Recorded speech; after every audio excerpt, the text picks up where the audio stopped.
Question number 5, find the remaining angles in the following parallelogram.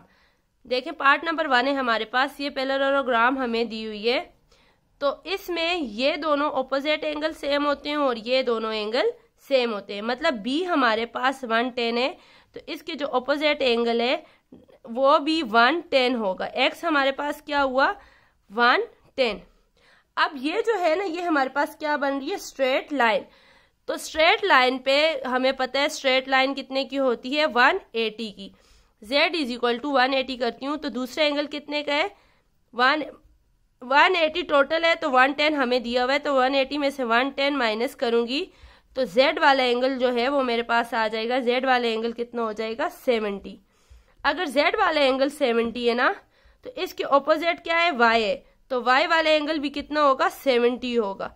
Reason क्या है क्योंकि opposite angle जो होते हैं वो सेम होते हैं। अब हमारे पास जो ये पैरेललोग्राम दी हुई है ये रोम्बस की फॉर्म है, ठीक है। इसमें ये वाला एंगल सी पे जो एंगल है वो 60 का है तो मतलब ये जो सामने वाले एंगल ए पे जो एंगल है वो भी कितने का हुआ 60 का हुआ। ऑपोजिट है तो ये दोनों एंगल कितने के हुए 60 के। अब देखें ये वाली जो ट्रायंगल है ना ये इक्विलेटरल ट्रायंगल है। क्यों? क्योंकि ये 60 का है और ये जो बेस वाले दो एंगल है ना ये वाले सेम है। क्योंकि ये देखें बेस वाले दोनों ये दोनों साइड सेम है तो ये दोनों एंगल्स भी सेम होंगे। तो मतलब ये वाला एंगल भी 60 का है और ये वाला एंगल भी 60 का है। आप देखें ये वाली ट्रायंगल भी बिल्कुल सेम हो क्योंकि ये रोम्बस है तो ये वाली साइड और ये वाली साइड इक्वल होगी। तो ये वाला एंगल भी कितने का हुआ 60 का हुआ और ये वाला एंगल भी 60 का हुआ। लेकिन डी पे जो एंगल बन रहा है वो 60 प्लस 60 करेंगे तो ये क्या आ जाएगा 120। और जो बी पे है वो भी कितना है ये देखें ये 120 बनाना तो ये भी 60 प्लस 60 करेंगे तो ये कितना बन जाएगा 120। सामने पता चल रहा है ये 120 है तो ऑपोजिट वाला भी 120 होगा, ठीक है। इसमें लिख लेते हैं measurement angle A is equal to 60, measurement angle B is equal to 60, measurement angle B पे 120 है, बी क्या है 120 and C is equal to 60 and D जो है हमारे पास वो भी क्या है measurement angle D is equal to 120, ठीक है। अब ये जो डायग्राम है हमारे पास ये हमारे पास क्या है स्क्वायर है, ठीक है। स्क्वायर में जो हर कोने पे जो वो होता है एंगल बनता है वो कितने का होता है 90 का होता है। तो अगर ये टोटल 90 का है तो उसका हाफ करें तो कितना होगा 90 का अगर हाफ करें तो वो हमारे पास 90 divided by 2, 2 1s are 2, 2 4s are 8, 1 इधर आ गया 2 5s are 10 तो मतलब 45 का एंगल होगा एक्स पे भी एंड वाई पे भी हमारे पास कितने का एंगल होगा 45 का।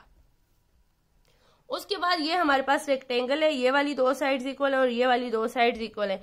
लेकिन उन्होंने बताया हुआ है कि ये वाले जो दोनों एंगल्स होते हैं चारों एंगल्स कितने के होते हैं 90 के होते हैं। तो अगर ये वाला टोटल 90 है ये 65 है तो ये मालूम करना है तो ये क्या करेंगे 90 माइनस 65 कर देंगे तो ये हमारे पास आ जाएगा 5 एंड 8 में से 6 निकाले 2 25 का। तो एक्स का एंगल 25 है तो इसके ऑपोजिट जो एंगल है वो भी कितना हुआ इसके ऑपोजिट एंगल 65 हुआ ना तो y कितना हुआ y भी क्या हुआ y भी 25 का एंगल हुआ हमारे पास। क्वेश्चन 5 का पार्ट नंबर 5 है, काइट दी हुई है हमें। देखें इसमें अगर आप देखें तो ये दो ट्रायंगल बन रही हैं, एक ये वाली और एक ये वाली।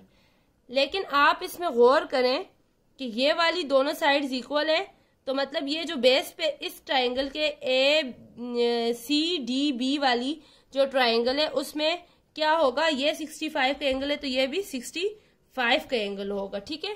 तो हमें पता है sum of interior angle of a triangle कितना होता है 180 होता है और ये एंगल हमारे पास क्या है C B and D, angle B plus angle D plus angle C is equal to 180। अब बी और सी हमारे पास कितने हैं 65 है, 65 है प्लस एंगल डी हमने y फाइंड करना है एंड प्लस एंगल सी हमारे पास वो भी क्या है 65 इज इक्वल टू 180। अब 65 और 65 को ऐड करें तो 5 और 5 0, 1 कैरी, 6 और 6 12 और 1 30 और प्लस y ऐसे ही आ जाएगा इज इक्वल टू 180।